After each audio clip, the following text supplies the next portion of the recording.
کشمیریوں کو ظلم کا نشانہ بنا رہا ہے. بھارت کو اس بات کا قطعاً کوئی فرق نہیں پڑتا کہ خطے کا جو امن ہے وہ کس جگہ پہ ہے. دو اٹامک پاور ایک دوسرے کے آمنے سامنے ہے just because of the Kashmir issue. اور بھارت پاکستان جبکہ بار بار مذاکرات کی انہیں آفر کرتا ہے اور بھارت مذاکرات کی ٹیبل پر آنے کے لیے تیار نہیں ہے. شاید اس کی وجہ یہ ہے کہ بھارت کو اس بات کا اندازہ ہے کہ وہ صرف پاور کے زور پر اگر کشمیر کے اوپر قبضہ کر سکتا ہے تو there would be only one chance کہ وہ اپنی طاقت کے ذریعے استعمال کرے گا. اور اگر یہ طاقت کا استعمال نہ ہوتا یا بھارت کے دماغ میں یہ بات نہ چل رہی ہوتی تو 10 لاکھ افواج بھارت کی کشمیر میں تعینات نہ کی جاتی. تو یہ تمام چیزیں عالمی برادری کے لیے ایک سوال اٹھاتی ہیں کہ خطے میں امن کا دشمن کون ہے. اگر طالبان یہ کہہ رہے ہیں کہ افغانستان میں اگر امن نہیں آ رہا تو اس کے پیچھے بھی بھارت کا ہاتھ ہے. ہم دیکھ رہے ہیں کہ کشمیر میں امن نہیں آ رہا، بھارت کا ہاتھ ہے.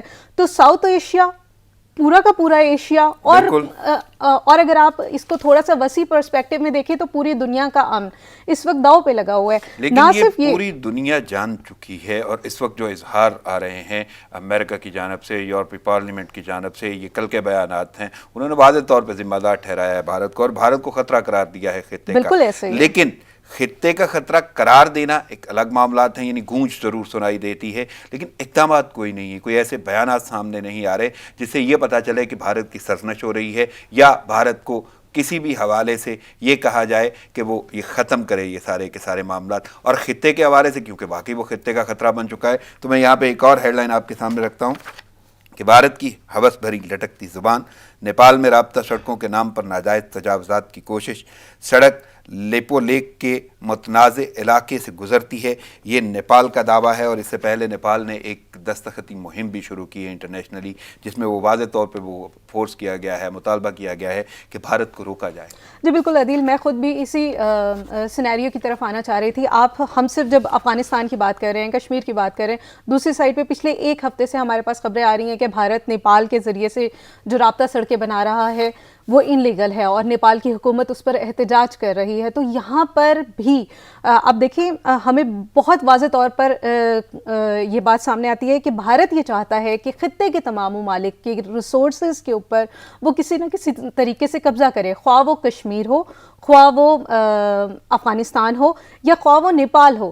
اگر بھارت کی جو قدم ہے وہ ان تمام سرزمینوں پر مستحکم ہو جاتے ہیں تو شاید وہ اپنے آپ کو چائنا کے پیرل لا کے دکھانا چاہتا ہے کہ اگر چائنا کی اکانومی اتنی سٹرونگ ہو رہی ہے اور اس کی وجہ یہ ہے. تو یہ ایک بہت گلوبل پرسپیکٹو میں اس کو دیکھنے کی ضرورت ہے کہ بھارت کے جو اقدامات ہیں کیا وہ چائنا کو چیلنج کرنے جا رہے ہیں.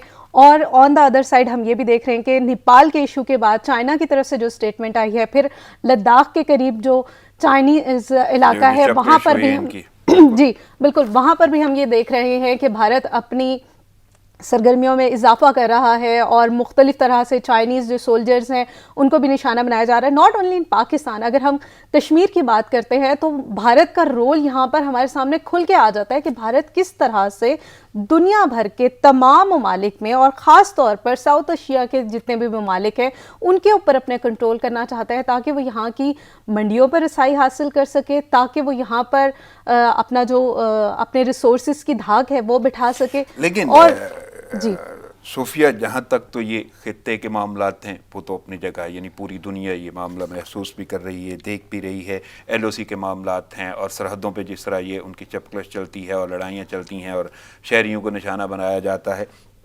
لیکن مقبوضہ کشمیر، وادی کے باسی جو ایک طویل عرصے سے ایک جنگ لڑ رہے ہیں، آزادی کی جنگ، اور جس طرح آپ نے پلیبیسائٹ کا ذکر کیا کہ وہ ان کا حق ہے وہ نہیں دیا جا رہا. یو این میں بھارت خود گیا معاملات کو دیکھتے ہوئے. لیکن ساری کی ساری صورتحال میں وہ ظلم و ستم بھی الگ کر دیں، آپ ان کی ہٹ درمی بھی، بھیانک چہرہ بھی الگ کر دیں بھارت کا، باسی جو ہیں وہاں کے رہنے والے ہیں مقبوضہ کشمیر کے، ان کا مستقبل کیا دیکھ رہی ہیں آپ؟ ایک تو وہ طویل جنگ تھی جو انہوں نے اب تک لڑی، لیکن اس کے بعد ایک طویل بدترین لاک ڈاؤن، وہ جو کرفیو لگا ہوا ہے اس میں مظالم کا کیا عالم ہے، اس تک تو رسائی ہی نہیں ہے. میڈیا وہاں تک نہیں جا سکتا، کوئی خبر باہر نہیں آ رہی، تمام ذرائع معطل کر دیے گئے. اس کو آپ ذرائع ابلاغ میں بدل دیں، ذرائع عام طرف میں بولیں، تمام کے تمام جو ہیں ذرائع وہاں پہ معطل کر دیے گئے. ان لوگوں کا ایک تو قصور کیا ہے، دوسرا بھارت کی اتنی ہٹ درمی کہ وہ کوئی بھی ایسا عمل کرنے پہ باز نہیں آ رہا جو پوری دنیا دیکھ رہی ہے، جو خلاف جا رہا ہے انسانیت کے، قوانین کے، پوری دنیا کے تو اس ساری کی ساری صورتحال کو آپ کیسے دیکھ رہی ہیں؟ دیکھیے تقریباً 290 اور دن ہو بلکہ چکے ہیں. سوری میں ایک ایڈ کر دوں کہ کل کی جو صورتحال ہے وہ ضلع ڈوڈا میں مزید 2 کشمیریوں کو شہید کر دیا گیا. یہ درندگی ایک الگ ہی میٹر ہے اور یہ وہ باتیں ہیں جو کہیں کہیں سامنے آ جاتی ہیں, لیکن اس کے باوجود کیونکہ وہاں پہ رسائی نہیں ہے میڈیا کی, تو زبان خلق بھی جو ہے وہ نہ بھول رہی ہے, اور یہ ایک عجیب سا سوال ہے کہ وہ کب بولے گی. اچھا, جہاں تک کشمیری عوام کی آواز کی بات ہے نا, تو کیونکہ آپ یہ کہہ رہے ہیں کہ شاید وہاں کے لوگ نہیں بول رہے, وہاں کے لوگ تو بول رہے ہیں, پوری دنیا خاموش ہے. میں دنیا کے حوالے سے دنیا کو نہ صرف بولنے کی ضرورت ہے, جیسے ابھی ہم نے دیکھا کہ پچھلے 6-7 مہینوں میں امریکہ کے صدر کا بیان آتا ہے کہ وہ مصالحاتی کردار ادا کرنے کے لیے تیار ہے. ہم نے دیکھا فرانس سے اسٹیٹمنٹ آ رہی ہے, برطانیہ سے اسٹیٹمنٹ آ رہی ہے, لیکن دیز آر جسٹ اسٹیٹمنٹس. ہمیں کوئی جسے کہتے ہیں نا بائی فورس مذاکرات کی ٹیبل پر آنا ہوگا ایٹ آل کاسٹ. اگر بھارت مذاکرات کی ٹیبل پر نہیں آتا تو 100% اگلے کچھ عرصے میں ہم اس خطے کو ایک جنگ کی طرف جاتے ہوئے دیکھیں گے. اور اس کی وجہ صرف یہ نہیں ہے کہ بھارت صرف خطے کو کنٹرول کرنا چاہ رہا ہے, نہ صرف کشمیر کے ریسورسز, بلکہ ایسے لگتا ہے واضح طور پہ کہ بھارت ان سازشوں کا حصہ ہے جو کہ اینٹی پاکستان اور اینٹی چائنا ہے. ناٹ اونلی اینٹی چائنا, اب اگر یہ کہا جائے کہ وہ اینٹی رشیا بھی ہیں تو یہ زیادہ بڑا پرسپیکٹو ہوگا, کیونکہ شاید پہلے کچھ دہائیوں میں ہمیں یہ تاثر ملا کہ بھارت رشیا کے ساتھ کام کر رہا ہے, لیکن اب کھل کر یہ چیز سامنے آ چکی ہے کہ بھارت رشیا کے مفادات میں بھی کام نہیں کر رہا. تو آخر وہ کون سی طاقتیں ہیں جن کے لیے بھارت کام کر رہا ہے اور جن کے لیے بھارت اس پورے خطے کے امن کو داؤ پہ لگا کے رکھا ہوا ہے.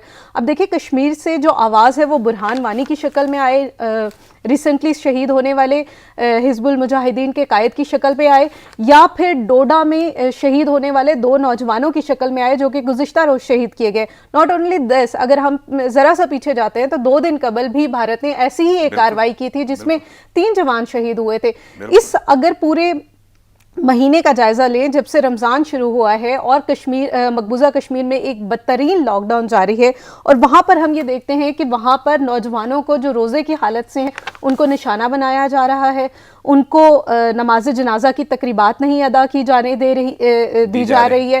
تو ان تمام چیزوں پر انٹرنیشنل کمیونٹی کو دیکھنے کی ضرورت ہے. میڈیا کی وہاں پر ڈیفینیٹلی ایکسس نہیں ہے اس وقت. میڈیا کی جو پوزیشن ہے وہاں پر وہ بڑی ہی ویک قسم کی ہے. جو بیان آتا ہے وہ تو بڑی میزریبل سی ہے, قابل رحم صورتحال ہے کہ قید کیا جاتا ہے, سزائیں دے دی جاتی ہیں, بالکل ایسا ہی ہے, بات نہیں کرنے دی جاتی. لیکن وہ میڈیا کا بھی اپنا ایک عمل دخل ہے کہ اس پہ بھی کوئی بات نہیں کر رہا. یعنی ایک تو خبر کا ہونا, خبر کی ترسیل, ذرائع مواصلات, وہ تمام کے تمام معطل کر دیے گئے. دوسرا صحافیوں کے ساتھ جو سلوک کیا جا رہا ہے. تیسرا وادی کے باسی جن کی ہم بات کر رہے ہیں کہ یہ میڈیا کی اپروچ نہ ہونے کے باوجود یہ جو ہے جو شہادتیں منظر عام پہ آ رہی ہیں, سامنے آ رہی ہیں, یہ کیسے آ رہی ہیں یہ تو ایک الگ میٹر ہے. لیکن اندر کے معاملات, یعنی جنہوں نے ایک طویل داستان کریٹ کی ہوئی ہے, رقم کی ہے بھارت نے, ظلم کی, تشدد کی, اور ان بے قصور نہتے مسلمانوں پہ, نہتے کشمیریوں پہ, اب کیا عالم ہوگا؟ دیکھیں بات یہی ہے کہ اب ہم اس کو صرف سوچ سکتے ہیں. ہم نے ابھی کچھ دن لاک ڈاؤن کے گزارے تو ہمیں اندازہ ہوا کہ لاک ڈاؤن میں رہنا کتنا مشکل ہے. تو جب کبھی بھی میں یہ سوچتی ہوں کہ کشمیر کے لوگ 290 دنوں سے لاک ڈاؤن کی سچویشن فیس کر رہے ہیں تو وہ کس طرح سے اس تمام سچویشن کو فیس کر رہے ہوں گے, جبکہ وہ گھر سے باہر نکلتے ہیں. چلیں ہم تو گھر سے باہر نکلتے ہیں اور ہمیں اس بات کی اجازت ہے کہ ہم اپنی ضروریات زندگی کی تمام چیزوں کو باہر مارکیٹ سے پرچیز کر سکتے ہیں. ان کے پاس تو یہ سہولت بھی نہیں ہے, وہاں پہ میڈیکل کی سہولت نہیں ہے. ابھی کووڈ-19 کی سچویشن جب سے سامنے آئی ہے تو ہم دیکھ رہے ہیں کہ بھارت میں جو مقبوضہ کشمیر کے جو مسلمان ہیں اور مقبوضہ کشمیر کے جو باسی ہیں ان کو ہاسپٹل کی ایکسس نہیں دی جا رہی, انہیں کووڈ-19 سے نمٹنے کے لیے ڈاکٹرز کو فیسلٹیز نہیں دی جا رہی. تو بھارت کس صوفیہ یہ صورتحال تو بہت پہلے سے ہے, وہاں پہ دوائیاں نہیں ہیں, خوراک نہیں ہے, بہت چیزوں کی قلت ہے, اور اشیاء ضروریہ جو ہیں وہ اویلیبل نہیں ہیں. لیکن جس طرح آپ نے دیکھیں سوال یہ کہ بھارت کس منہ سے چاہتا ہے کہ وہ کشمیر کے اوپر حکومت کرے جبکہ وہ کشمیریوں کے جائز جو بنیادی حقوق ہیں وہ پورے نہیں کر رہا. وہاں پہ خواتین کی پامالی, عزتوں کی پامالی کی جا رہی ہے, وہاں پہ نوجوانوں کو شہید کیا جا رہا ہے. جانا چاہ رہا تھا ایک تو یہ جو آپ نے یہ ٹاپک شروع کیا ہے کہ وہ کس طرح یہ چاہ رہا ہے یا کس طرح یہ کہہ رہا ہے کہ اس کا وہاں پہ کوئی حق ہے, کیونکہ وہ لفظ جو ایک کھوکھلا سا بن کے رہ گیا, ٹو ٹنگ جسے وہ کہتے تھے, اس کا تو بالکل صفایا کر دیا انہوں نے وہ. لیکن میں مزید آگے چلتا ہوں. جس طرح آپ کشمیر کی بات کر رہی ہیں اور وہاں پہ اس وقت لاک ڈاؤن بدترین تو ہے ہی, کرفیو ہے, اور کرفیو کا مطلب جبری پابندیاں. پوری دنیا تو اس وقت اپنے تحفظ کے چکر میں پابندیاں لگا کے بیٹھی تھی, لیکن یہ جبری پابندیاں ہیں اور جن کو تقریباً 10 ماہ کے لگ بھگ ہونے کو ہیں. لیکن دوسری جانب یعنی وہی مودی سرکار جو حق جتائے یا باقی معاملات, وہ تو ایک الگ معاملہ ہے. جہاں پہ پابندیاں نہیں ہیں, لاک ڈاؤن نہیں ہے, باقی کا بھارت, وہاں پہ مسلمانوں کے ساتھ جو سلوک کیا جا رہا ہے, اور وہاں پہ مودی سرکار کے گنڈے ہیں, یعنی مودی کے گنڈے ہیں. انسانیت دشمن بھارت سفاکیت کی مثال بن گیا. مودی کے گنڈوں نے 20 سالہ لڑکی کو کورونا قرار دے کر بدترین تشدد کا نشانہ بنایا. پولیس کا بھی بے حسی کا مظاہرہ, لاپرواہی کی گئی. بلکہ پرواہ تو کیا, وہ ایسا کوئی صورتحال ہی نہیں کہ پولیس اس میں کوئی ایکشن کرتی ہے یا ری ایکشن دیتی ہے ان مظالم کا یا اس تشدد کا جو بھارتی گنڈے یا مودی سرکار کے گنڈے کر رہے ہیں. لیکن ابھی میں مقبوضہ کشمیر سے ہٹا نہیں ہوں. پہلے تو میں یہ بات کر لوں کہ یہ وہ گنڈے ہیں جو پورے بھارت میں, جس کو وہ آزاد کہتے ہیں, بڑی وہ جو کھوکھلے دعوے جمہوریت کے تھے, ڈیموکریسی کے تھے, اور پتہ نہیں کون کون سا دعویٰ جو ہے, یہاں پہ مسلمانوں کے ساتھ جو سلوک ہو رہا ہے, لڑکی کو کورونا کہہ کے بدترین تشدد کا نشانہ بنایا. اسے کیسے دیکھیں؟ دیکھیں مطلب جہاں پر آپ ظلم کی بات کرتے ہیں نا, اور ظلم جب اختتام کی شکل ہوتی ہے, تو ہمیں بھارت میں وہ سچویشن اس وقت نظر آ رہی ہے جہاں پہ انہیں کوئی روکنے والا نہیں ہے. ریاست ہمیں نظر آتی ہے, لیکن ریاست کا کردار نہیں نظر آتا اپنے شہریوں کو ایک سہولت فراہم کرنے میں, جو کہ ان کا بیسک رائٹ ہے. اور بھارت خود یہ کلیم کرتا ہے کہ بھارت میں رہنے والے جو دیگر اقلیتی کمیونٹیز ہیں ان کا وہ تحفظ کرتا ہے.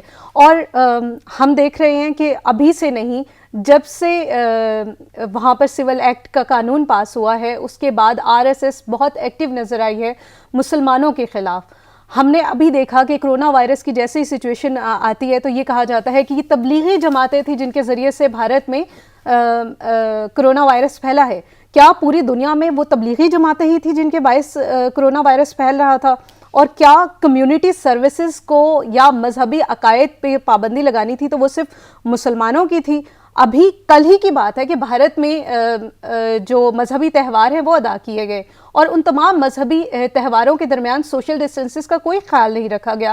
تو کیا بھارت میں RSS سے تعلق رکھنے والے جو لوگ ہیں وہ یہ بات کلیم نہیں کریں گے کہ بھارت میں جو ہندو ہے وہ بھی کرونا وائرس کو پھیلانے کا سبب بن رہے ہیں؟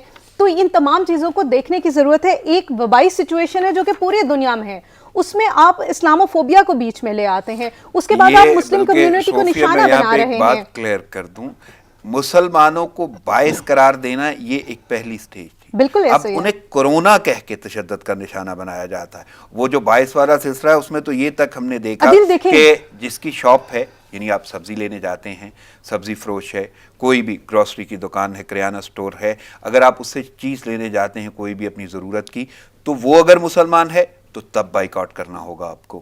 آپ اگر مسلمان ہیں, ریڑی بانوں سے بھی بھارت نے بائیکاٹ کروایا نا, کہ جہاں پر ID چیک کر کے ایک ریڑی بان سے کہا جا رہا ہے کہ آپ سبزی فروش کر رہے ہیں تو ٹھیک ہے, لیکن اگر آپ مسلمان ہیں تو ہم آپ سے سبزی نہیں لیں گے.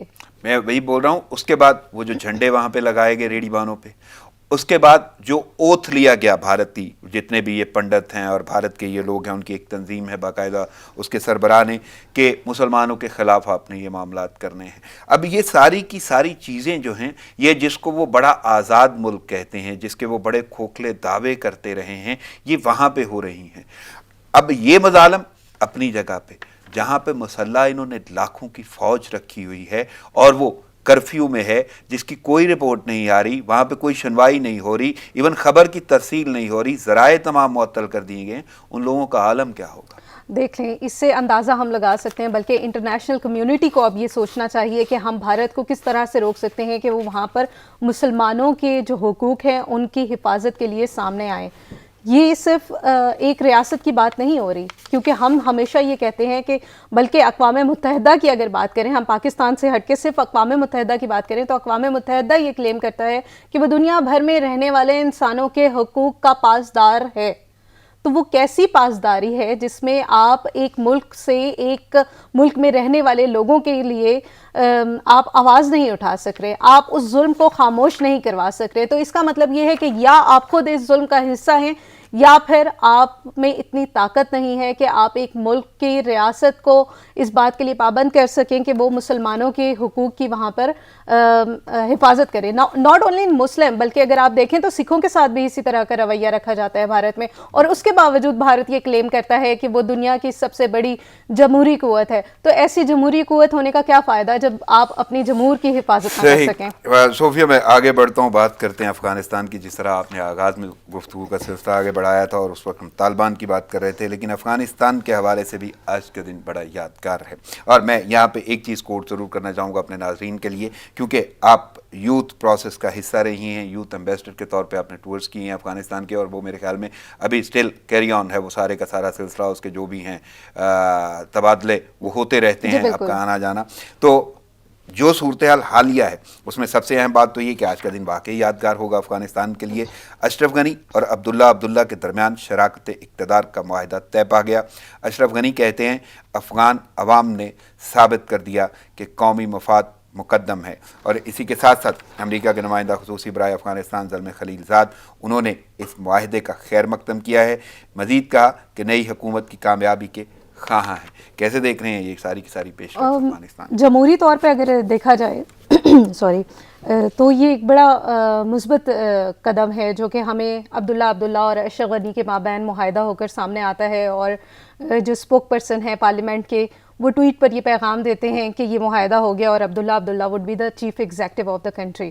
اور اس سے پہلے ہم نے یہ دیکھا کہ الیکشن کے بعد سے لے کر اب تک تقریباً 2-2.5 مہینے کا یہ عرصہ تھا جس میں افغانستان میں قیادت کے اوپر لڑائی ہوتی رہی, اور یہ ایک ایسی جنگ تھی جو یہ تاثر دے رہی تھی کہ شاید افغانستان میں جو پولیٹیکل پارٹیز ہیں وہ اتنی اسٹرینتھن نہیں ہوئی ہیں ابھی تک, اور وار لارڈز جو ہے وہ اپنی حکومتیں قائم کرنا چاہتے ہیں وہاں پر.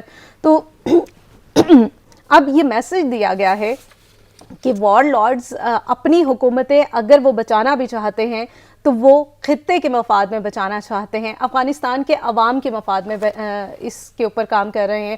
یہ بہت اچھا جسٹر ہے, اور اس میں یقیناً جو کمپرومائز کیا ہے وہ اشرف غنی نے کیا ہے, کیونکہ ہم پچھلے سارے ٹائم میں یہ دیکھ رہے تھے کہ اشرف غنی کمپرومائز کرنے کے لیے تیار نہیں تھے, اور ایسے لگ رہا تھا کہ اشرف غنی یہ چاہتے ہیں کہ اقتدار ایک دفعہ پھر سے ان کے ہی پاس آئے اور وہ دوبارہ سے افغانستان کے چیف ایگزیکٹو ہوں. لیکن یہاں پہ جو امریکہ کی طرف سے جو جسچر آیا ہے, اسپیشلی زلمے خلیل زاد, انہوں نے واضح طور پہ خیر مقدم کیا ہے اس کا, اور خواہش کا اظہار کیا ہے کہ آنے والی جو بھی حکومت ہے اس کا کامیابیوں کی یعنی خواہش کا اظہار ہے ان کا. تو ان کا اظہار کیسے دیکھیے ایک بہت پازیٹیو جسچر ہے, وہ زلمے خلیل زاد کریں یا پاکستان کی حکومت کرے یا انٹرنیشنل کمیونٹی کرے, اس لیے کیونکہ افغانستان میں امن آنا اس وقت, اور جبکہ ہم پہلے ڈسکس کر رہے تھے کہ آپ کو یاد ہوگا جس دن طالبان کا اور امریکہ کا معاہدہ ہوا تھا تو اس دن بھی میں نے پروگرام میں کہا تھا کہ یہ ایک بہت تاریخی دن ہے.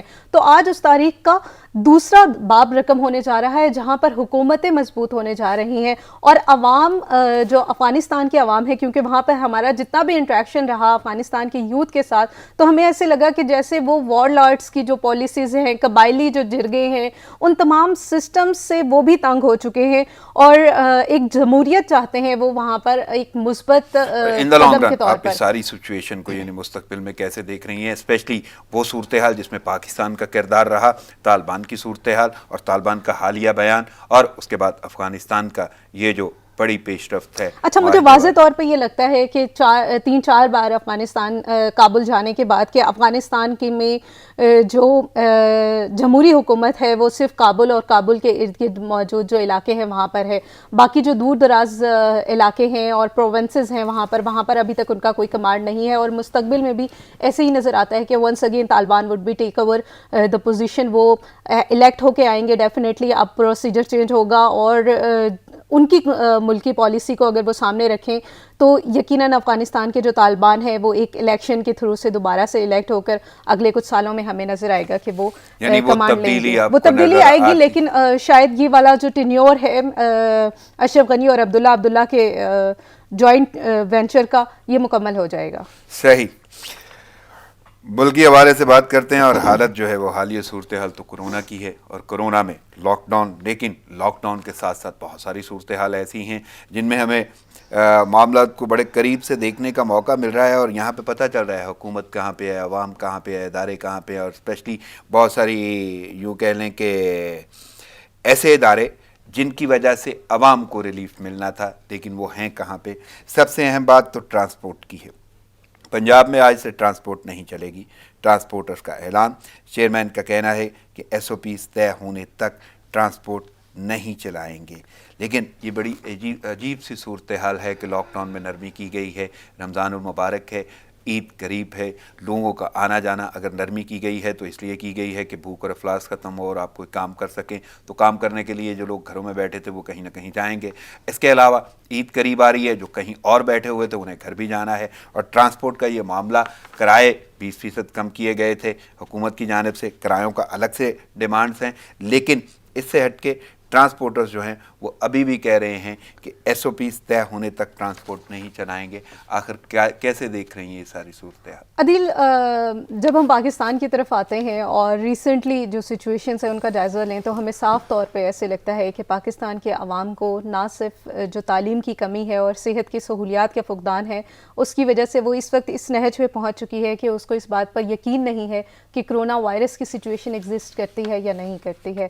یہی ٹریفک جو ٹرانسپورٹرز ہیں اب سے کچھ دن قبل اس بات پر حکومت سے درخواستیں کر رہے تھے کہ براہ مہربانی ٹریفک کھول دی جائے، پبلک ٹرانسپورٹ اوپن کر دی جائے تاکہ ہمارا روزگار چل سکے۔ پھر ہم نے اب دیکھا کہ جب حکومت یہ اعلان کرتی ہے کہ آپ کے لیے ہم عوام کی سہولت کے لیے اور جن لوگوں کے کاروبار سٹک ہو گئے ہیں ان کو فیسلیٹیٹ کرنے کے لیے ہم پبلک ٹرانسپورٹ کو اوپن کرنے جا رہے ہیں، تو پبلک ٹرانسپورٹرز ہمیں خاموش نظر آتے ہیں اور وہ یہ کہتے ہیں کہ ہم حکومت کی بنائی ہوئی ایس او پیز کو نہیں مانیں گے۔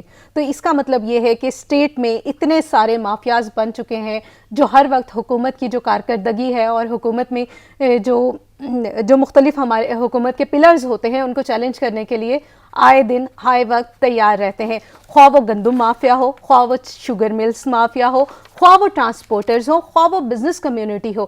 کل تک ہم یہ دیکھ رہے تھے کہ پاکستان کی جو بزنس کمیونٹی ہے وہ اس بات پہ شور مچا رہی تھی کہ دکانیں کھول دیجئے، ہمیں بزنس کو شارٹ ٹائم کے لیے اوپن کرنے دے دیجئے، کیونکہ اس جو کرونا کی سچویشن ہے اس کی وجہ سے ان کے کاروبار کا نقصان ہو رہا ہے۔ اور اب ہم یہ دیکھ رہے ہیں کہ ایک ایس او پی جو حکومت نے انہیں بنا کر دی تھی اس کے اوپر فالو نہیں کیا جا رہا، اور اس کی طرف تو میں آؤں گا، وہ اس کی بھی ہیڈ لائنز ہیں ہمارے پاس، لیکن میں اس کو تھوڑا سا کیری فارورڈ کروں گا کیونکہ وقت میرے پاس محدود ہے۔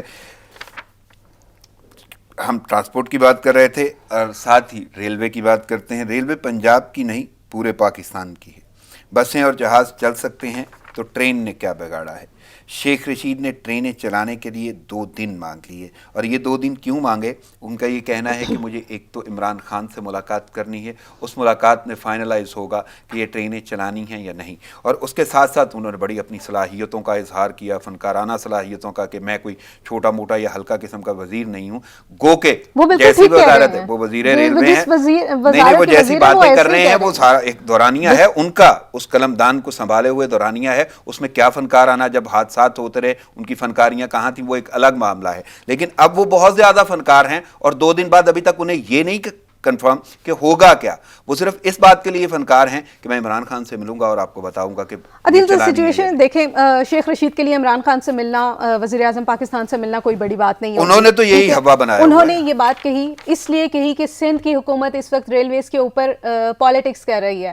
سندھ کی حکومت بار بار یہ کلیم کرتی رہی کہ ہم کوئی پالیٹکس نہیں کر رہے، اور ہمیں وفاق سے بھی یہ میسج ملا کہ کوئی پالیٹکس نہیں کی جا رہی، لیکن واضح طور پر آپ ہر ٹی وی چینلز کو اٹھا کے دیکھیں تو جب سے کووڈ-19 کی سچویشن پاکستان میں ڈیولپ ہوئی ہے تب سے ہم دیکھ رہے ہیں کہ تمام کی تمام پولیٹیکل پارٹیز خاص طور پر سندھ اور وفاق ایک دوسرے کو کنفرنٹیشن کرتے ہوئے نظر آتے ہیں کہ یہ والی پالیسیز ہم نہیں لے سکتے، یہ پالیسیز ہم نہیں لے سکتے۔ اب ریلویز کا کھلنا اس وقت کیوں ضروری ہے؟ شاید اس لیے کہ ان کے عوام کمیوٹ کرنا چاہتی ہیں، دیگر علاقوں میں. اور ہم نے یہ بھی دیکھا کہ جو بسز ٹرانسپورٹرز ہیں انہوں نے اس بات کا اعلان کر دیا کہ وہ حکومت کی بنائی ہوئی SOPs اور کرائے کو کم ہونے کو سامنے رکھ کر جو بسز ہیں وہ نہیں چلیں گی. تو دیٹس مین کہ الٹیمیٹلی حکومت کو ایک چیپر ٹرانسپورٹیشن سروس پرووائڈ کرنے کے لیے ریلویز کو اوپن کرنا ہوگا. اب SOPs کہاں تک فالو ہوتی ہے وہ ابھی ہمیں نظر آ چکا ہے کہ پاکستان میں کوئی SOP کہیں پہ بھی فالو نہیں ہو رہی ہے. نہیں، یہ جو فنکارانہ صلاحیت کے حامل وزیر ہیں انہوں نے کیا SOPs بنا لی ہیں؟ ایک چیز 2 دن پہلے ان کی زبان بھی پھسل گئی تھی. بالکل ایسے وہ 24 کروڑ لوگوں کو وہ ٹکٹیں جاری کر چکے تھے. اس سے پہلے بھی مثلا وہ حکومتی اراکین کی زبان پھسل جاتی ہے، وہ 29 ارب کو دے چکے تھے اپنا فنڈ. اور اس کے علاوہ جس طرح آپ نے یہ بات کی ہے کہ سیاست اور کرونا، اس کا تو ایک عجیب ہی گھمسان سا ہے، اس پہ میں ذکر نہیں کرنا چاہتا. ایوانوں کی ہم نے حالت دیکھ لی، غیر معینہ مدت تک وہ اجلاس بند ہوئے ہیں، معطل کیے گئے ہیں. اور وہ جو ہے صورتحال وہاں پہ، یعنی جتنے اجلاس ہوئے، جس نے تقریریں کی، جس کا بڑا کوئی ایکسپیرینس تھا، سیاست کے بڑے مانے نام جانے نام دگج قسم کے لوگ، ان کی جو ساری حرکتیں دیکھ لیں کہ اجلاس کورونا پہ تھا لیکن کورونا کہیں نظر نہیں آیا، کسی بات میں نظر نہیں آیا. لیکن ذمہ دار کون ہے؟ عدیل آل ٹوگیدر یہ جو قوم ہے نا، یہ ایک بہت فنی قسم کی قوم ہے جس کو اس بات کا ادراک نہیں ہے کہ کون سی سچویشن لڑنے کی ہوتی ہے اور کون سی سچویشن ایسی ہے جس میں آپ نے مل کر لوگوں کے لیے کام کرنا ہے. ہمیں بیانات بہت نظر آتے ہیں کے حوالے سے کہہ رہی ہیں کہ عوام آل ٹوگیدر، میں پوری نیشن کی بات کر رہی ہوں. عوام اس بات کو تسلیم کرنے کے لیے تیار نہیں ہے کہ کرونا وائرس موجود ہے. اور یہ کیوں نہیں ہے؟ اس لیے کیونکہ آپ کے اوپینین لیڈرز ایسے ہیں. آپ کے سیاستدان یہ کہتے ہیں کہ ہم مساجد کھول رہے ہیں لیکن عوام کے لیے، اور ہم خود مساجد میں نہیں جائیں استعمال گے. کروں گا. آپ کو نہیں لگتا کہ سیاستدان نہیں، حکمران جن کی ذمہ داری ہے، اپوزیشن نے تو جو بھی کرنا ہے وہ شاید تنقید ہی کرنی ہو، ان کو ہم اس اینگل میں نہیں لے سکتے، اور انہوں نے شاید اس تنقید سے فائدہ اٹھانا ہے کسی نہ کسی سینس. سیاستدان ہمارے حکمران ہیں، ٹھیک ہے؟ آپ اس بات کو سیگریگیٹ نہیں کر سکتے کہ ہمارے جو سیاستدان ہیں وہ کوئی اور تیسری مخلوق ہے جو کہ ہمارے اوپر حکومت کر رہی ہے. کہیں نہ کہیں اتھارٹیز تو ہوتی ہیں. اتھارٹیز کے حوالے سے اگر میں یہ جملہ بولوں، they are responsible to obey the statement of the government. اور گورنمنٹ اس وقت کون ہے؟ یہ سیاستدانوں کے ہاتھوں میں ہے.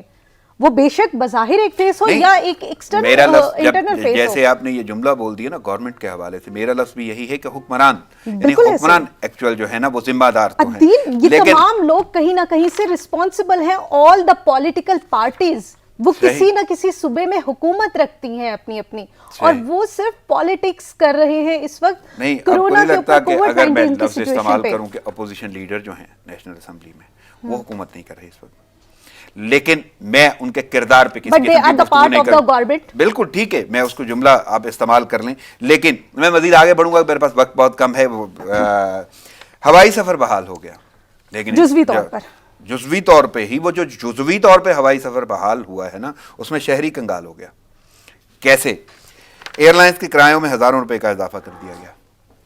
2 طرفہ ٹکٹس 50,000 کے لگ بھگ ہیں، بلکہ 50 سے اوپر 55 لگ بھگ کا مطلب یہی ہے کہ پہلے بھی ہے یا بعد میں بھی. یہاں پہ آپ اگین جب پاکستان کا سسٹم دیکھتے ہیں تو ہمارے سسٹم میں ہر جگہ پر ایسے لوگ بیٹھے ہوئے ہیں جو ایک سچویشن کو کیش کرنا چاہتے ہیں اپنے لیے. جو سپلائی اور ڈیمانڈ کی ہم بات آئے دن سن رہے ہیں، وہاں پر ہم سپلائی اور ڈیمانڈ کی جو چینج ہوتی ہے نا اس چینج کو کیش کرنا چاہتے ہیں. پبلک ٹرانسپورٹرز اس وقت کیا چاہ رہے ہیں کہ ان کو کرایہ وہ لے سکے جو وہ دینا چاہتے ہیں. آخری جملہ، محدود وقت، کیا کہیں گی یہ سارا مافیا کا سلسلہ ہے؟ بالکل ایسا ہی ہے. پاکستان کے لیے سوچے، پاکستان کے عوام کے لیے سوچے، نہ کہ اپنی حکومتوں کی کارکردگی کے اوپر. مجھے اجازت لینا ہوگی. آپ کی آمد کا بہت شکریہ. ناظرین، پروگرام کا وہ ختم ہو جاتا ہے، مجھے اجازت دیجیے. دعاؤں میں یاد رکھیے گا. اللہ نگہبان.